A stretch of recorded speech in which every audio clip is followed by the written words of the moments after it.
합시다. 은혜 받는 사람, 은혜 받을 사람. 할렐루야. 신앙생활은 영적 생활입니다. 여러분 교회 왜 다녀요? 신앙생활 하려고 다니죠. 신앙생활은 영적 생활입니다. 신앙생활은 마음의 수양을 쌓거나 좋은 얘기 듣고 마음 수련하거나 마음을 평안하게 하기 위해서 다니는 세상의 종교하고는 달라요. 도덕적인 수준에 올라가고 윤리적인 수준에 올라가려고 하는 유교나 불교와는 다릅니다. 기독교는 본질이 다릅니다. 신앙생활은 영적 생활이에요. 벌써부터 눈을 감으시면서 나는 잘련다. 좌절스럽습니다. 아주 몸에 뱄어요. 아주. 왜 그러냐? 영이 죽어서 그래요. 영이 다 죽은 거죠. 코로나로 더 죽여놨어요. 코로나 때문에. 작년에 감리교인만 10만 명, 코로나 기간 동안 10만 명의 감리교인이 사라졌습니다. 감리교만. 그러니 장로교는 어떻고 성결교는 어떻고 침례교는 어떻겠습니까? 영이 죽으니까, 영적 생활이 안 되니까 교회 다닐 이유가 없는 거예요. 내 눈에 보니까 교회나 세상이나 똑같거든요. 교회 다닐 이유가 없는 거예요. 뭐하러 교회 다녀? 왜냐하면 영적 세계가 열리지 않았기 때문에 그런 거예요. 다시 한번 우리 선포할까요? 신앙생활은 영적 생활입니다. 우리 앞사람에게 축복합시다. 신앙생활은 영적 생활입니다. 아멘. 세상의 것은 세상에 나가서 하세요. 그러나 교회는 영의 세계를 보고 영적 세계에 들어가는 영적 생활이다. 그렇기 때문에 우리는 신앙생활하면서 신령한 은혜가 필요하고 성령의 충만이 필요한 줄로 믿습니다. 왜냐? 하나님의 은혜가 임해야, 성령이 임해야, 성령의 능력이 임해야 세상에서 살던 우리의 영을 성령님께서 강권적인 하나님의 은혜로 말미암아 우리의 영을 영적 세계로 멱살 잡고 끌고 올라가시는 거예요. 그래서 영적 세계를 보게 하시고 영의 신비를 알게 하시고 하나님의 놀라운 영적인 신비를 체험하는 놀라운 역사, 이게 바로 진짜 신앙생활이다. 교양 쌓고 마음 수련하고 교회 가니까 마음이 편안하던데 목사님 뭐 좋은 얘기 많이 하시네, 그러려고 교회 다니는 거 아니에요. 영혼이 살려고 나오는 거지. 할렐루야. 그렇기 때문에 신령한 은혜, 성령 충만의 역사가 우리 신앙생활에 있어야 되겠다. 그래야 영적 세계가 열리는 거예요. 영적 세계가 보여지고 내 삶에 신앙생활에 영적인 것들이 막 나타나기 시작하는 거예요. 그 성경에 보면은 신비한 능력들이 나타납니다. 기적이 나타납니다. 병자가 일어섭니다. 인간의 상식과 이성과 지식으로는 도저히 이해할 수 없는 놀라운 현상들이 일어나요. 왜? 그럴 수밖에 없는 거예요. 우리가 사는 세상은 3차원인데 영적 세계는 5차원이거든요. 인간의 상식과 인간의 지식으로는 도저히 받아들일 수 없는 일들이 영적 생활을 하면 나타나더라 이거예요. 귀신이 떠나갑니다. 저주가 끊어집니다. 병든 자들이 일어나게 되는 줄로 믿습니다. 여러분, 교만이 뭔지 아십니까? 교만은요, 여러분, 잘난 체하고 으스대고 자랑질하고 남들 깔보는 게 교만이냐? 이거는 세상 사람들이 생각하는 교만이에요. 기독교인의 교만이 뭔지 아십니까? 하나님께서 성경 말씀마다 하나님은 교만하는 자를 싫어하신다, 하나님 교만한 자를 멸하신다 할 때의 교만은 뭐냐 하면 하나님 없이 사는 게 교만이고요, 은혜 없이 사는 게 교만이고요, 성령의 체험 없이 신앙생활하는 게 그게 교만이에요.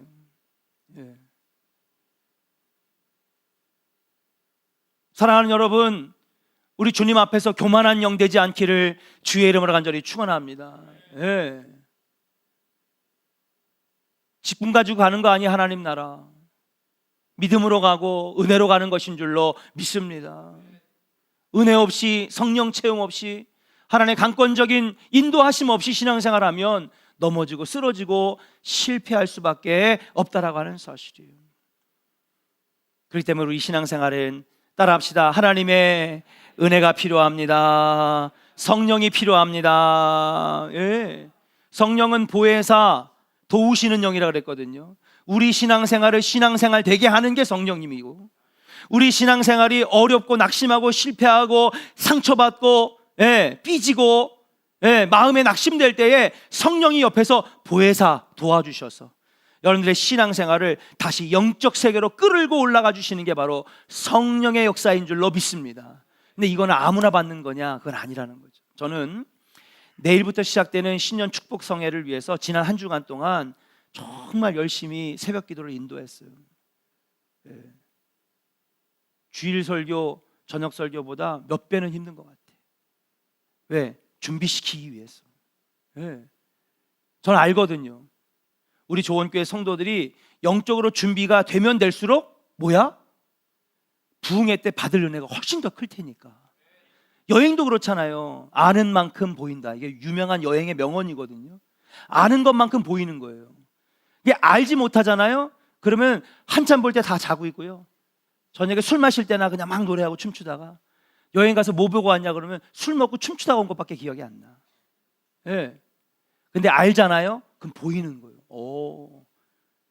골고다 언덕이, 이탈리아의 바티칸 성당이, 아는 만큼 보여. 그래가지고 지금 그 누구죠? 청년들 이번에 성지순례 4명 가는데 안요셉 전도사님이 특강하기로 했대. 혹시 여러분도 성지순례 가시는 분들, 관심 있으신 분들은 안 전도사님이 한 달 살다 왔거든요. 얼마나 잘 알겠어. 저도 가서 배우려고요. 마찬가지예요, 여러분. 우리의 영이 준비되면 준비될수록 받을 은혜는 더 큰 줄로 믿습니다. 저는 그런 마음으로 했거든요. 오늘 이 설교를 들을 때에 우리의 마음이 준비되고 영이 준비되어서 이번 신년 축복 성회에 놀랍고도 기적 같은 일들 일어날 수 있는 복된 은혜의 시간이 되기를 주의 이름으로 간절히 축원합니다. 그 때문에 따라합시다. 은혜도 준비가 필요합니다. 준비가 필요한 거예요.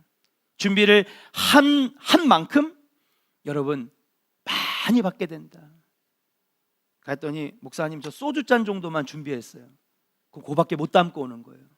근데 그냥 막 이만한 대야를 준비하고 그냥 아주 그냥 5톤 탱크 트럭을 준비하잖아요. 얼마나 받아? 5톤을 받는 거예요. 사모하세요. 놀라운 일이 일어날 줄로 믿습니다. 성경 말씀처럼 따라합시다. 지금이 은혜 받을 때요, 지금이 성령 받을 때입니다. 할렐루야. 기독교 신앙의 목표는요, 행복해지는 게 아니에요. 오늘 많은 설교가들이 예수 믿으면 행복해집니다, 교회 다니면 행복해집니다. 여러분, 기독교 신앙의 목표는요, 행복이 아니에요. 기독교 신앙의 목표는 거룩해지는 거지. 아멘입니까? 기독교 신앙의 목표는요, 신령해지는 거예요. 거룩해지고 신령해지는 거예요. 그러면 행복도 따라오고 축복도 따라오고 성공도 따라오는 줄로 믿습니다. 그래서 주님 말씀하셨잖아요. 너희는 그의 나라와 그의 의를 구하라. 그리하면 이 모든 것을 너희에게 더하시리라. 그래서 사랑하는 여러분, 지금이야말로 은혜 받을 때요, 성령 받을 때입니다.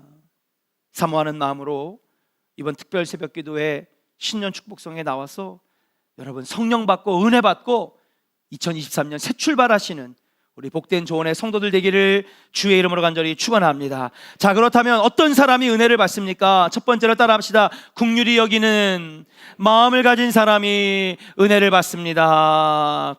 긍휼히 여기는 자예요. 6절 같이 한번 읽어볼까요? 본문 6절입니다. 시작.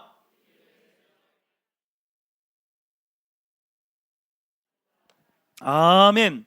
여러분, 너무 잘 아는 이야기예요. 백부장이 자기 하인의 병을 고치기 위하여 예수님 만나러 왔다는 것입니다. 그러나 당시 사회상에 비춰볼 때 이것은 굉장히 충격적인 일이에요. 왜냐? 당시 로마 세계에서는, 아니 고대 사회에서는 노예는 사람 취급을 받지 못했기 때문에 그렇죠. 로마 세계에서 농업의 도구를 세 개로 나눴습니다. 첫 번째는 소리 없는 도구, 수레, 낫, 삽, 곡괭이. 두 번째는 소리가 있는 도구, 돼지, 말, 소, 소리 나잖아요. 세 번째 농업 도구가 뭐냐? 언어가 있는 도구예요. 그게 누구예요? 노예들이고 종들이에요. 다시 말해서 사람의 모습은 갖고 있지만 괭이나 가래나 아니면은 돼지나 소나 말과 같은 똑같은 도구에 불과한 거죠. 그래서 로마인들은 노예가 노쇠하거나 불치병 걸리면 그냥 주인에게 짐이 되니까 바깥에다 그냥 막 갖다 버리고 광야에다 갖다 버려도 아무런 처벌을 받지 않았어요. 왜? 물건이고 짐이니까. 쓰레기 버리듯이. 그래도 우리 집에 있는 쓰레기는 종량제 뭉태 담아가지고 깔끔하게 놔버리지. 당시의 노예들은요 그냥 갖다 길바닥에다 막 버린 거예요. 예. 얼마나 비참합니까? 그런데 이 백부장은요 이 사람을, 자기 하인을 노예 취급하지 않았어요. 인격을 가진 한 사람으로 인정해 주었습니다. 그는 병든 하인을 긍휼히 여기고 그리고 사랑했습니다. 아마도 이 하인을 고치기 위해서 많은 노력을 했겠지만은 해결이 안 되니까 예수님의 소문을 듣게 되고 내가 예수님 찾아가야 되겠다. 여러분, 그 하인을 고치기 위하여 예수님께 달려온 그것, 그 자체만으로도 여러분 감동적인 사실이 아닐 수 없는 것이죠. 그런 행동은 인간의 생명을 소중히 여기는 사람, 비록 아랫사람이고 내 시중을 드는 사람이지만 그에게 긍휼의 마음, 자비의 마음이 있다라고 하는 것을 보여주는 대목이 바로 오늘 6절의 말씀인 줄로 믿습니다. 놀라운 사실은 예수님께서 마태복음 5장 7절에 이렇게 말씀하셨어요. 같이 한번 선포 한번 읽을까요? 시작. 긍휼히 여기는 자는 복이 있나니 그들이 긍휼히 여김을 받을 것이며. 할렐루야. 이 말씀이 무슨 말입니까? 우리가 어려운 사람을 긍휼히 여기고 그를 돕고 사랑으로 감싸주고 동정하면 여러분, 하나님께서 그 사람에게도 긍휼을 베풀어 주시고 은혜를 베풀어 주시고 기적을 베풀어 주시고 축복을 내려주시는 줄로 믿습니다. 저의 말이 아니에요. 예수님께서 약속하신 말씀이지. 예수님은요 자기 하인을 긍휼히 여기는 마음으로 예수님 고쳐주세요. 의원도 찾아가고 약방도 찾아가고 수많은 방법들을 강구했지만은 이 하인이 낫지를 않아요. 주님 고쳐주세요. 그러니까 예수님께서 그 백부장의 마음에 있는 긍휼한 마음을 보신 거예요. 그리고 예수님께서, 하나님의 아들인 예수님께서 백부장과 하인에게 긍휼과 은혜를 베풀어 주셨는 줄로 믿습니다. 사랑하는 여러분, 우리 조원의 성도들에게도 긍휼의 마음이, 자비의 마음이 있기를 주의 이름으로 간절히 축원합니다. 긍휼히 여길 줄 아는 사람은, 교만한 사람은요 긍휼히 여긴 마음이 없어요. 예, 이기적이고 욕심 많은 사람들은 긍휼히 여기는 마음이 없어요. 긍휼히 여김을 여기는 마음을 가진 사람은 사랑의 마음이 있고 겸손의 마음이 있고, 하나님께서 이렇게 말씀하셨습니다. 하나님은 교만한 자를 물리치시고 겸손한 자에게 은혜를 베푸시리로다, 그렇게 말씀하셨어요. 그러므로 사랑하는 여러분, 날마다 겸손하고 사랑하고 긍휼의 마음을 가지고 나가면 하나님께서 여러분 삶에도 놀라운 은혜와 긍휼을 베풀어 주실 줄로 믿고 2023년에는 여러분 마음에 하나님의 마음, 예수님의 마음, 긍휼한 마음이 있기를 주의 이름으로 간절히 축원합니다. 우리 옆 사람에게 축복하겠습니다. 하나님의 마음, 긍휼의 마음을 가집시다. 할렐루야. 그러면 저 사람 착한데, 이게 아니에요. 하나님이 복 주신다는 거지. 은혜 주신다는 거예요. 성령을 내려주시는 것입니다. 두 번째로 따라합시다. 예수 그리스도 앞으로 나올 때 은혜를 받습니다. 예수 앞에 나올 때에 은혜를 받는 거예요. 자, 우리 한번 상상해 봅시다. 이 백부장, 로마의 식민지 가이사라 가버나움 지역의 여러분 백부장입니다. 이 사람은 유대인일까요? 로마인일까요? 유대인이라고요? 로마인이죠. 네. 로마인이에요. 네. 백부장. 백부장은요, 오늘날로 말하면 한 200명에서 300명 정도 군대를 거느리는 중대장 정도. 네. 중대장이에요. 평생 군인으로 살아온 사람입니다. 거기에다 이 사람은요, 로마 사람이에요. 자, 한번 상상해 봅시다. 네. 이 사람은 아마 참전 경험이 풍부한, 똑같은 대위, 똑같은 소령일지라도 이 사람은 급이 다른 거예요. 네. 대위라고 다 대위가 아니에요. 실전 경험이 없고 아직 경험이 미숙한 사람들, 초임들은요, 아마 로마 땅 안에 있을 겁니다. 그런데 여러분, 이 땅은 가버나움 지역 이스라엘 땅이에요. 근데 이 땅이 왜 힘든 데냐 하면, 여러분, AD 70년에 로마에 군대가 와서 이스라엘을 쑥대밭으로 만듭니다. 예수님 예언 따라서 돌 하나도 남김없이 다 태우고 성전과 성벽을 다 부셔버려요. 왜 그렇게 했는지 아십니까? 로마 제국이 수백 개의 나라와 수백 개의 민족들을 식민 통치를 했는데 가장 힘든 나라가 어디였느냐? 이스라엘이었거든요. 가장 테러가 많이 일어나고 가장 반란군이 활발하게 움직였던 나라가 이스라엘이니까, 아유, 저거 골칫거리들 그냥 다 쓸어버려, 다 죽여버려.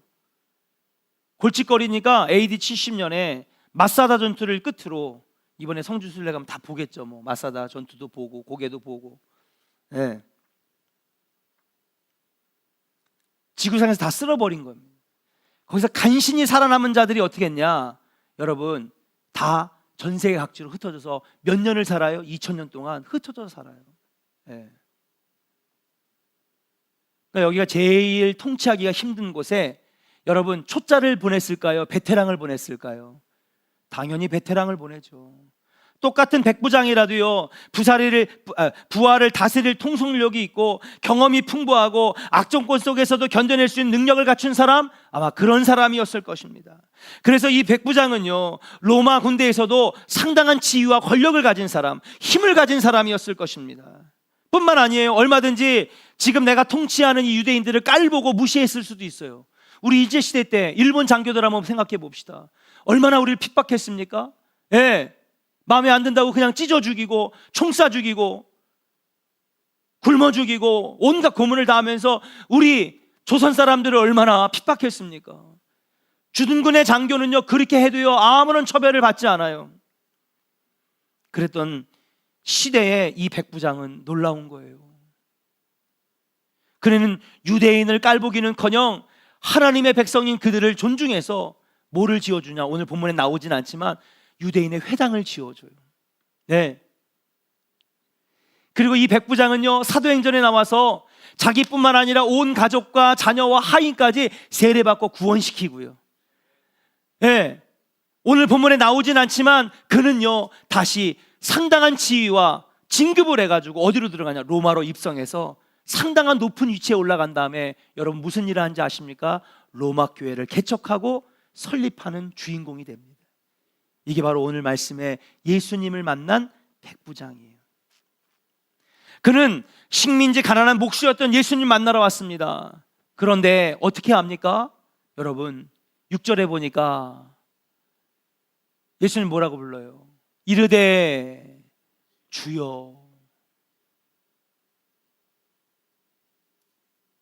예수님께 여러분 주여 하고 나라. 여러분, 이 백부장의 주는 누구일까? 로드가 누구예요? 로드. 로마 황제죠. 근데 황제에게 주라고 하지 아니하고 누구에게? 별 볼 일 없는 허름한 옷차림에 예수님에게 오 나의 주여 하면서 주님 앞으로 달려나왔다는 사실이에요. 사회적인 지위도 그가 높았습니다. 막강한 권력도 있었습니다. 재산도 있었습니다. 막강한 영향력을 가지고 있던 이 백부장이 예수님께 나와 고개를 숙이면서 오 주여, 오 주여, 이 하인을 고쳐 주시옵소서. 그렇게 겸손한 마음으로, 국률한 마음으로 예수님 앞에 도움을 청할 때에 예수님께서는 은혜를 베푸시고 능력을 베푸시는 기적이 일어나게 되었는 줄로 믿습니다. 오늘날도 마찬가지입니다. 사랑하는 여러분, 신앙생활 하려면 은혜 받아야 됩니다. 신앙생활이 신앙생활 되려면 성령 받아야 됩니다. 우리 안에 능력 있는 신앙생활이 이루어지려면 하나님의 은혜가 우리에게 쏟아져야 되는 것입니다. 근데 이 은혜는 아무나 받는 게 아니에요. 누가 받는 거냐? 주님께로 나아가는 자가 받는 거예요. 사랑하는 교회 성도 여러분, 날마다 주님 앞으로 나오는 자 되기를 주의 이름으로 간절히 축원합니다. 예배의 자리로 나오고요, 기도의 자리로 나오고요, 말씀의 자리로 나오고요. 여러분 절대로 뺏기지 마세요. 지금도요, 여러분 이 똑같은 시간에 잘 들으세요. 똑같은 시간에 지금 마귀는 뭐 하고 있느냐? 어떻게 하면 이게 신년 부흥성회를 못 가게 할까? 머릿속에다 뭘 집어넣을까? 아파요, 바빠요, 힘들어요, 7시면 졸려요, 온갖 핑계를 여러분 머릿속에서 마귀가 다 지금 집어넣고 있는 거예요. 못 가게 하려고. 왜? 나오면 큰일 나거든. 은혜 받으면 그리스도의 군사 되고요, 기적의 주인공이 되니까. 우리 교회 지금 집사님 얼마나 특별 새벽기도를 사모했는지 몰라. 얼마나 신년 축복성회를 사모했는지 몰라. 이번에 더 큰 은혜 받기를 원합니다. 그래서 우리 가정이 복 받기를 원합니다. 막 사모했는데 1월 1일 날 주일 설교 끝나고 오후 예배 오는 길에 십자인대가 끊어져가지고, 아니 지난 한 해 아무 일 없다가 왜 그러냔 말이에요. 여러분 신기하지 않아요? 마침 그 주변 분들도 다 아프게 됐어. 왜? 은혜 못 받게 하려고. 지금도 여러분 뭐가 기다리고 있는지 몰라 지금. 깨어 기도하시고 정신 차려 근신하여 나가시기를 주의 이름으로 간절히 축원합니다. 연세 드신 분들 다 나오세요. 기껏 해봐야 새벽 2시간, 저녁 3시간, 그게 뭐가 힘들어. 주 앞에 나오기만 하면 놀라운 기적과 은혜가 쏟아질 텐데. 할렐루야. 여러분, 세상적인 차원에서 신앙생활은 내 신앙생활이 영적인 수준으로 올라가고요, 신비한 수준으로 올라가고요, 3차원의 신앙이 5차원의 신앙으로 올라가는 거예요.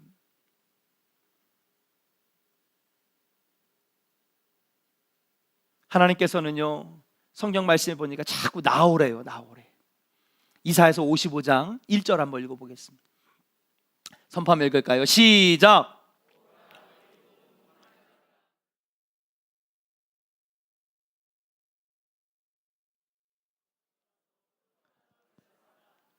할렐루야. 물로 나오라는 거예요. 세상의 물은 마시면 금방 갈증나고, 세상의 술은 잠깐은 있게 해주지만 다음날 머리가 깨질 듯 아프면서 문제는 해결된 게 하나도 없어. 술 마셔봤자 아무 소용없어요. 그때만 살짝 있게 해주고 기분 좋게 해주는 거지. 그러나 영원한 해결책을 주시고 영원한 목마름을 해결해 주시는 생수를 부어주시는 하나님께서 나오시면은 은혜를 부어주시는 줄로 믿습니다. 자꾸 나오라는 거예요. 주 앞으로 나오라는 거예요. 3절 읽겠습니다. 3절 선포하며 읽겠습니다. 시작. 너희는 귀를 기울이고 내게로 나아가 들으라. 영원히 살리라. 내가 너희를 위하여 영원한 언약을 맺으리니. 아멘. 귀를 기울이래요. 와서 말씀에 귀를 기울이고 내게로 나와 들으라는 거예요. 그럼 따라합시다. 선포해요. 너희의 영혼이, 너희 남이 뭐가 중요해? 내가 중요해. 내가 살아야 될 거 아니야. 따라합시다. 나의 영혼이 삽니다. 할렐루야. 나오면 산다는 거예요. 여러분, 기도의 자리 뺏기지 마세요. 예배의 자리 뺏기지 마세요. 말씀의 자리 뺏기지 마세요. 코로나가 다 뺏어갔잖아. 전 우리 교회 자신 있어요. 다른 교회는 어떻게 되는지 모르지만은 저는 우리 교회 교인들 자신 있어요.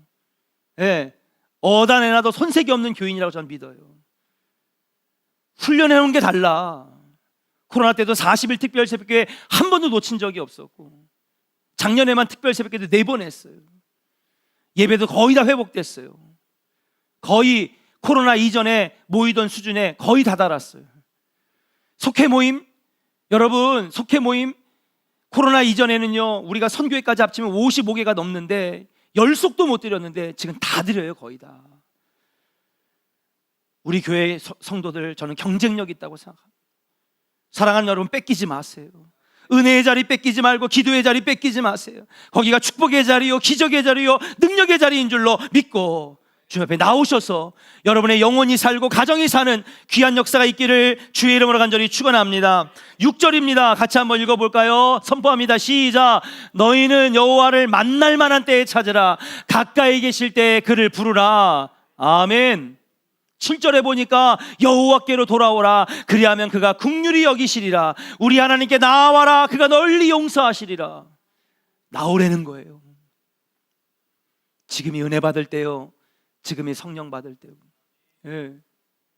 나오셔서 여러분의 신앙생활이 세상 사람들과 별반 다를 거 없는, 똑같이 실망하고 똑같이 실패하고 똑같이 좌절하는 그런 신앙생활, 있으나만 하는 신앙생활이 아니라 여러분들이 신앙생활이 거룩해지고 신령해지고 영적 세계로 들어가서 영적 신비를 경험하는 은혜의 신앙생활 되기를 주의 이름으로 간절히 축원합니다. 조건이 필요 없어요. 옆 사람에게 축복합시다. 여호와께 나아가기만 하면 됩니다. 할렐루야. 가정이 살고 교회가 살고 여러분의 영혼이 사는 복된 시간이 될 줄로 믿습니다. 그때부터 신령한 역사들이 나타나는 거예요. 마지막입니다. 오늘 임명식이 있었으니까 이해해 주시고 짧게 하겠습니다. 따라합시다. 예수님께 간구해야 은혜를 받습니다. 주여, 내 하인이 중풍병으로 집에 누워 몹시 괴로워합니다. 직접 자기 하인을 고쳐달라고 하지 않고 다만 그 하인의 딱한 형편을 말씀드렸지만은 예수님께서 백부장의 말을 딱 들을 때에 이미 여러분 예수님은 다 보신 거예요. 뭘 봤어요? 그렇게 높은 지위에 얼마든지 유대인을 깔볼 수 있는 백부장이 자기에게 와서 황제가 아닌 자기에게 주여 하면서 고개를 숙이면서 애타게 자기 하인을 처지를 이야기할 때에 여러분 예수님은 그에게서 간절함을 받다는 거예요. 백부장이 예수님을 찾아온 것 그 자체만으로도 그가 얼마나 간절히 자기 하인을 고치기를 원하는지를 알 수 있었다는 것이죠. 은혜는 누가 받느냐? 아무나 받는 게 아니에요. 성령은 누가 받는 거냐? 아무나 받는 게 아니에요. 간절히 구하는 자가, 간절히 기도하는 자가 은혜 받는 것인 줄로 믿습니다. 따라합시다. 은혜의 자리에는 항상 간절함이 있습니다. 자, 성경을 보세요. 예수님께서 놀라운 기적을 많이 행하셨어요. 병자를 고치고 죽은 자를 살리고 귀신을 쫓아내며 못 걷는 자를 걷게 하고 보지 못하는 자를 보게 하고 놀라운 기적들이 막 나타나요. 저주가 끊어지고. 근데 여러분 그 은혜의 자리에는 항상 뭐가 있었는지 알아요? 간절함이 있었어요. 간절함이 있었다고.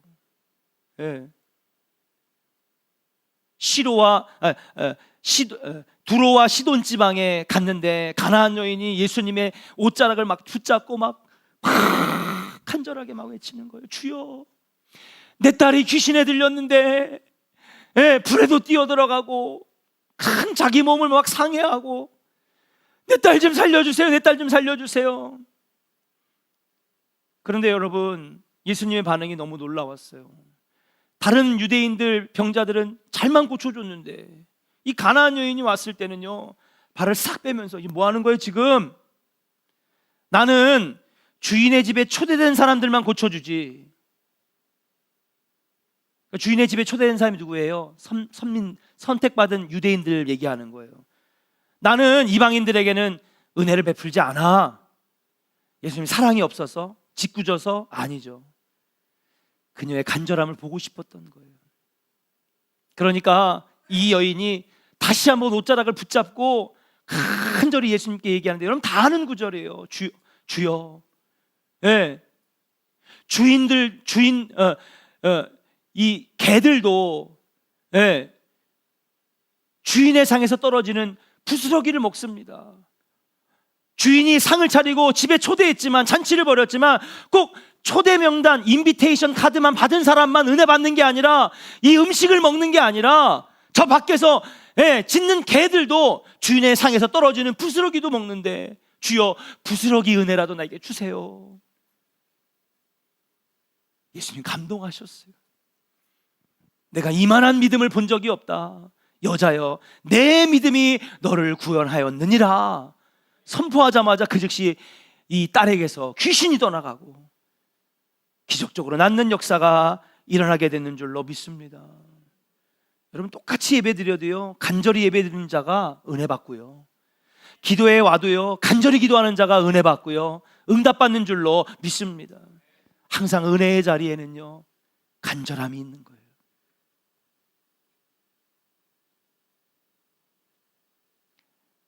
제가 헌금 얘기 잘 안 해요, 솔직히. 왜냐하면 믿음이 안 되는 사람은 헌금 얘기하면 시험 드니까. 근데 이 간절하고 소망하는 마음은 헌금으로 나타나는 거거든요. 예. 와가지고 가만히 주의를 붙잡고 땀방울이 핏방울이 되도록 기도할 때 하나님 응답 주시는 줄로 믿습니다. 은혜의 자리는 항상 간절함이 있는 거예요. 사랑하는 조은의 성도 여러분, 하나님께서는 우리의 간절함을 보기를 원하시는 거예요. 왜 은혜를 받지 못하는 것일까요? 구하지 않기 때문입니다. 그러면 구해도 얻지 못하는 이유가 무엇입니까? 구하는 사람 많잖아요. 기도 많이 하거든요. 기도 많이 하는데 어떤 사람은 응답받고 어떤 사람은 응답 못 받아. 그 결정적인 차이는 뭐냐면, 구하는데 어떻게 구해야 되냐? 간구해야 되는 거예요. 간절히 구하는 거예요. 간구는. 기독교 오신 분들은 지금 뭔 얘기하는지 알아요. 우리의 기도가 간구하는 거예요. 절대적인 믿음으로 기도하는 거예요. 하나의 의심도 없이 반드시 주실 줄로 믿습니다. 간절히 기도하고 간절히 구하고 믿음으로 구하면 거기에 기적이 나타나고 은혜가 임하는 줄로 믿습니다. 사랑하는 조은의 성도 여러분, 이제 특별 새벽 기도회와 신년 축복성회로 2023년을 아주 힘있게 출발하려고 해요. 예. 겨울 농사를 잘 져야지 여러분 봄과 여름과 가을에 여러분 어떻게 돼요? 여러분 잘 되는 거예요. 근데 겨울에 농사를 준비하지 아니하고 밤마다 노름하고 술에 빠진 사람들은 막상 농사를 질 때 엉망진창이 돼요. 그래서 농사는 질 때도 중요하지만 짓기 전인 겨울도 아주 중요한 거예요. 이 겨울 한 해를 시작할 때 여러분 올 한 해 신앙의 농사를 잘 준비하시기를 주의 이름으로 간절히 축원합니다.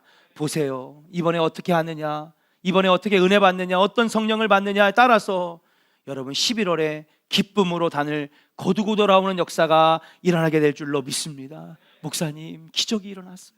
목사님, 암이 고쳐졌어요. 예, 제가 우리 교회 성도들 프라이버시가 있고 또 혹시나 이것이 시험거리가 될 수 있기 때문에 여러분들 말 안 했지만 지난 12년 동안 놀라운 기적 많이 일어났어요. 예, 재단에서 말을 안 했을 뿐이지. 여러분 올 한 해 기적의 해를 만듭시다. 여러분 은혜 받고 성령 받아서 여러분의 신앙생활이 영적 생활 될 수 있는 귀하고 복된 우리 조은의 성도들 되기를 주의 이름으로 간절히 축원합니다. 우리 주께 가까이 찬양